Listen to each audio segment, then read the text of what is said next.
Assalamualaikum warahmatullahi wabarakatuh. Bismillahirrahmanirrahim. Alhamdulillahi rabbil alamin.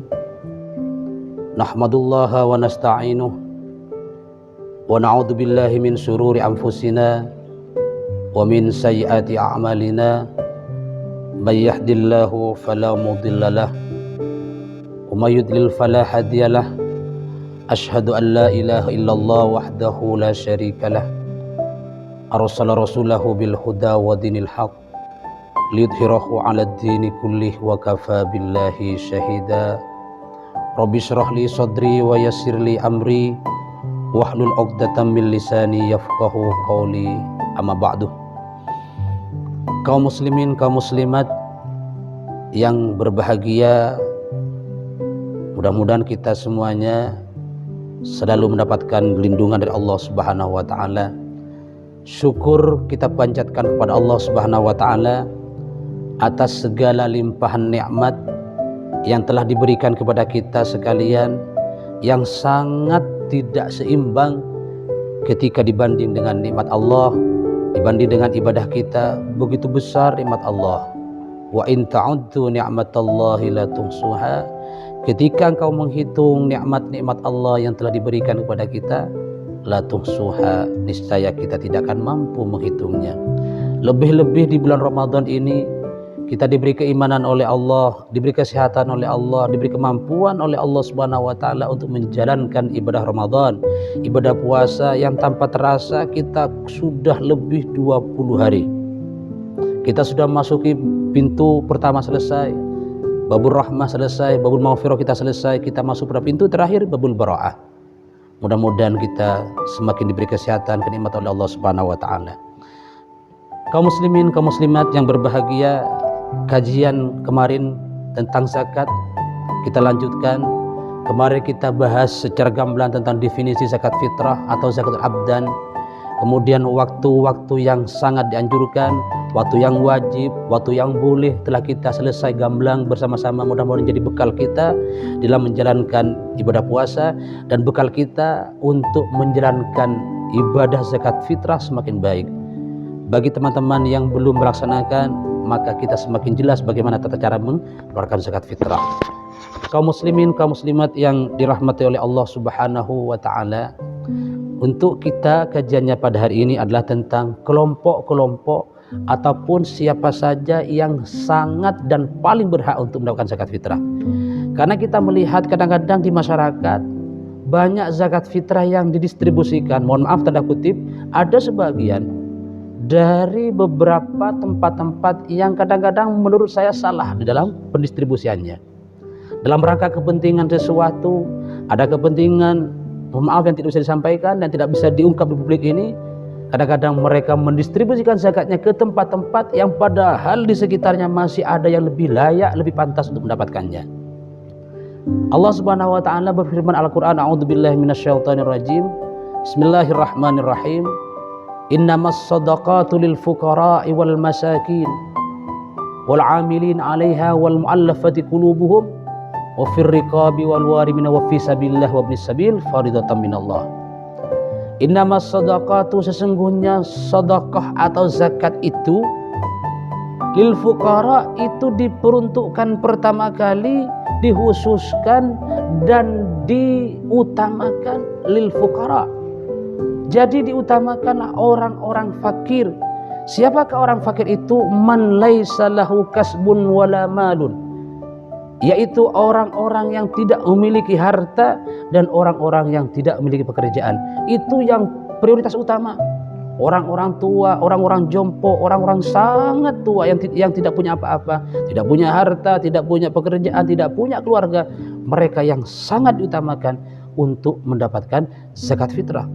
Jadi selama di sekitar kita masih banyak orang-orang yang tua, orang-orang yang tidak mampu, orang-orang tidak punya harta benda, maka jangan sekali-kali kita memindahkan zakat kita ke tempat orang lain, karena di tempat lain masih banyak muzaki orang-orang yang berhak untuk mengeluarkan zakat. Jangan alasan karena kepentingan sesuatu kita melempar zakat fitrah ke tempat lain. karena kepentingan sementara dalam rangka mencari murid, umpama mohon maaf, sehingga zakatnya dilempar ke tempat lain. Padahal di sekitarnya, di sekitar sekolah itu masih banyak orang-orang yang fakir dan orang miskin. Itu yang pertama, fakir. Yang kedua adalah orang-orang miskin, man lahu kasbun wa malun wala yukfi'uhu. Jadi yang kedua, orang yang berhak mendapatkan zakat fitrah ataupun zakat mal nanti adalah orang-orang yang miskin. Siapa mereka? Orang yang memiliki pekerjaan dan orang-orang yang memiliki pekerjaan dan penghasilan tapi tidak mencukupi untuk memenuhi kebutuhan hidupnya. Contoh, satu hari dia membutuhkan 100.000, penghasilannya cuma 50.000, maka dia termasuk miskin. Maka dia berhak untuk mendapatkan zakat.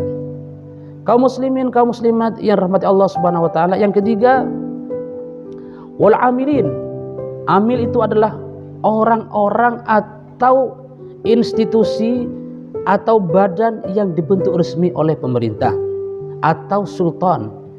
Orang-orang yang diberi wewenang untuk mengelola zakat, maka mereka diberi sebagian dari zakat fitrah. Kemudian wal mu'allafati qulubuhum, yang keempat adalah mu'allaf, orang-orang yang baru masuk Islam, orang-orang yang imannya masih lemah, perlu dibujuk, perlu dirayu, perlu diberi support untuk semakin semangat masuk Islam, semakin semangat menjalankan syariat Islam. Jadi kalau mu'allaf sekarang sudah lama masuk Islam dan mereka sudah kaya dan imannya sudah kokoh, ya tidak usah dikasih lagi. Ini dihususkan mu'allaf yang baru masuk Islam, yang imannya masih tipis, yang ekonominya lemah, mereka juga diperbolehkan untuk mendapatkan zakat. Kemudian wafir riqab, yang kelima riqab, budak. Sekarang tidak ada budak sudah. Jadi kita lewati kajian kita pada ini, karena di Indonesia sudah tidak ada perbudakan. Apa bedanya Ustadz budak dengan tenaga kerja lain? Kalau tenaga kerja itu dibayar sesuai dengan UMR. Tapi kalau rikop itu budak-budak itu tergantung tuannya, mau dibuat apapun, dijual belikan boleh, mau dikumpuli boleh dan semacamnya. Sekarang sudah ada perbudakan di Indonesia. Bahkan di tempat asalnya di daerah Saudi Arabia sudah tidak ada perbudakan. Kaum muslimin, kaum muslimat yang dirahmati Allah Subhanahu wa taala, yang keenam al-gharim, yaitu orang-orang yang dililit hutang. Jadi ente semuanya kalau punya hutang maka berhak mendapatkan zakat fitrah. Tapi perlu diingat loh, hutangnya itu adalah dalam rangka untuk perjuangan. Hutangnya dalam rangka untuk menegakkan kalimat Allah. Hutangnya untuk perjuangan agama Allah. Bukan hutang karena judi, bukan hutang karena bangkrut dalam pekerjaan. Jadi kalau Anda sekalian semuanya kita menjadi pejuang-pejuang muslim, menjadi donatur-donatur anak yatim kemudian bangkrut dan semacamnya, atau perjuangan kita bangkrut, maka kita boleh untuk mendapatkan zakat. Itu ya. Jadi kajiannya adalah tentang orang-orang yang berjuang menegakkan kalimat Allah sehingga mereka bangkrut. Kaum muslimin, kaum muslimat yang dirahmati Allah Subhanahu wa taala, yang berikutnya adalah sabilillah. Sabilillah, orang-orang yang berperang di jalan Allah. Kalau sekarang ya masa ada sabilillah. Kalau sabilillah definisinya adalah orang-orang yang berperang dengan orang kafir untuk menegakkan kalimat Allah Subhanahu wa taala. Sekarang sudah tidak ada orang kafir, yang ada orang non muslim. Jadi beda. Kafir adalah mereka orang-orang yang memusuhi kita. Kalau kafir harbi, ada kafir mu'ahad, ada kafir dhimmi dan semacamnya. Kalau saudara-saudara kita yang ada di sekitar kita non muslim itu adalah orang-orang disebut kafir dhimmi, kafir yang berdamai dengan kita, maka kita tidak boleh memerangi mereka. Bahkan Rasul mengancam, man ada dhimmiyan faqad adani, barang siapa yang berperang memerangi kafir-kafir dhimmi, maka dia telah memerangi saya, kata Rasulullah SAW. Kaum muslimin, kaum muslimat yang dirahmati Allah Subhanahu wa taala, yang terakhir setelah sabilillah adalah ibnu sabil.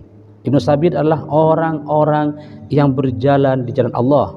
Sekarang seperti siapa contohnya? Santri, pelajar, itu masuk dalam kategori sabilillah, atau orang-orang yang mengurusi perjuangan dalam urusan agama Allah, itu masuk dalam kategori ibnu sabil. Oleh karena itu kalau mereka miskin, ingat loh, kalau mereka miskin, maka mereka para ibnu sabil boleh mendapatkan zakat.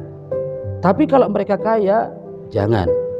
Jadi kesimpulannya bahwa zakat tetap diberikan kepada orang yang fakir dan miskin dan orang-orang yang sangat membutuhkan, terutama di lingkungan kita. Jangan sekali-kali memindahkan zakat dari tempat kita selama di tempat kita itu masih ada. Kecuali di tempat kita sudah penuh, tertutupi semuanya kebutuhan orang fakir miskin, maka boleh zakat fitrah pendistribusiannya dipindahkan ke tempat lain. Demikian yang bisa kami sampaikan. Mudah-mudahan kajian kita pada hari ini ada manfaatnya, ada barokahnya, dan menjadi amal ibadah kita kepada Allah Subhanahu wa taala. Kaum muslimin, kaum muslimat yang berbahagia, terima kasih, mohon maaf. Hadanallahu wa iyyakum ajma'in, ihdinas siratal mustaqim, wallahul muwaffiq ila aqwamit thoriq. Wassalamualaikum warahmatullahi wabarakatuh.